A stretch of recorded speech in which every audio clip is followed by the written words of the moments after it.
Rajkot civil હોસ્પિટલમાં પોલીસનું સઘન ચેકિંગ, મૃતદેહોના ખિસ્સામાંથી ચોરી થતી હોવાની ફરિયાદ બાદ તંત્ર એક્શન મોડમાં। રાજકોટની પંડિત દીનદયાળ ઉપાધ્યાય સિવિલ હોસ્પિટલના પરિસરમાં સામાજિક તત્વોનો ત્રાસ વધતા પોલીસ તંત્ર હરકતમાં આવ્યું છે। રોગી કલ્યાણ સમિતિના સભ્ય રાજેશ ચાવડા દ્વારા કરવામાં આવેલી ગંભીર રજૂઆત બાદ પોલીસે હોસ્પિટલના કમ્પાઉન્ડમાં ઓચિંતું ચેકિંગ હાથ ધર્યું હતું। હોસ્પિટલ જેવા સંવેદનશીલ સ્થળે બિનજરૂરી રીતે આતા ફેરા મારતા અને શંકાસ્પદ જણાતા ઇસમો સામે લાલાંક કરી છે અને કાયદાકીય કાર્યવાહી શરૂ કરી છે, જેથી દર્દીઓ અને તેમના સગાવાલાઓની સુરક્ષા જળવાઈ રહે। આ તપાસ પાછળનું મુખ્ય કારણ હોસ્પિટલમાં સતત વધી રહેલી ચોરીની ઘટનાઓ છે। ફરિયાદમાં જણાવ્યા અનુસાર સારવાર અર્થે આવતા ગરીબ અને મધ્યમ વર્ગના દર્દીઓ તથા તેમના સ્વજનોના મોબાઈલ ફોન અને રોકડ રકમની ઉઠાંતરી થતી હોવાના બનાવો સામાન્ય બની ગયા છે। આટલું જ નહીં, માનવતાને લજવતી ઘટનાઓ પણ સામે આવી છે, જેમાં મૃતદેહના કિસ્સામાંથી પણ રોકડ રકમ ગાયબ થઈ જતી હોવાના અત્યંત ગંભીર આક્ષેપો થયા છે।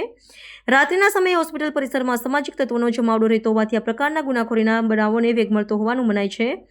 પોલીસની આ કાર્યવાહીને પગલે હોસ્પિટલ પરિસરમાં ફફડાટ વ્યાપી ગયો છે। પોલીસે શંકાસ્પદ વ્યક્તિઓની સઘન પૂછપરછ અને તપાસ હાથ ધરી છે, તેમજ ભવિષ્યમાં આવા બનાવો અટકાવવા માટે પેટ્રોલિંગ વધારવાનો નિર્દેશ આપ્યો છે।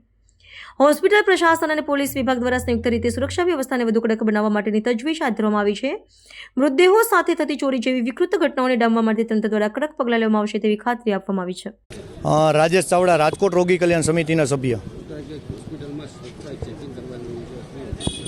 રાજકોટ સિવિલ હોસ્પિટલમાં સરપ્રાઇઝ ચેકિંગમાં એવું છે કે હું ઘણા દિવસોથી સિવિલ હોસ્પિટલમાં ચેકિંગ પણ કરું છું અને મને ઘણા દિવસોથી એવું જાણવા મળ્યું કે આવારા તત્વો અહીંયા બેસે છે, લુખાઓ બેસે છે, મતલબ કે દર્દીના રિલેટિવ ન હોય એવા પણ અહીંયા બેસે છે અને દારૂ પીને પણ હમણાં પ્રેસના માધ્યમથી મને જાણવા મળ્યું કે ફોટો આવ્યો હતો, તો એનાથી જાણવા મળતું મેં રાજકોટ નગર પોલીસ સ્ટેશનને જાણ કરી અને એને મને ચેકિંગનું કીધું, એટલે મેં એને એવું કીધું કે સરપ્રાઇઝ ચેકિંગ મારે જોઈ છે રાજકોટ સિવિલ હોસ્પિટલમાં। અત્યારે સરપ્રાઇઝ ચેકિંગ ચાલુ છે।